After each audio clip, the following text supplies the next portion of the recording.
सबरीमाला मंदिर के अंदर पहली बार दो खवातीन के दाखिल होने की खबर आई है। दोनों खवातीन की उम्र तकरीबन 40 साल बताई जा रही है। दोनों खवातीन आज सुबह मंदिर के गर्भगृह तक पहुंच गई थी, जबकि दोनों खवातीन को मंदिर के अहम हिस्सों से जाने से रोक दिया गया है। आपको बता दें कि सभी उम्र की खवातीन को सबरीमाला मंदिर में दाखिले के ताल्लुक से सुप्रीम कोर्ट फैसला सुना चुकी है, लेकिन अकीदतमंदों की मुखालफत की वजह से अभी तक कोई भी खातून मंदिर के अंदर नहीं दाखिल हो पाई थी।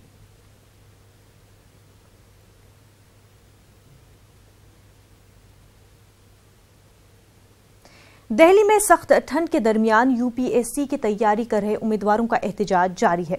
मुखर्जी नगर में तमाम उम्मीदवारों ने देर रात एहतजाज किया और साल 2019, 20 और 21 में इम्तहानात के इजाजत देने की मांग की।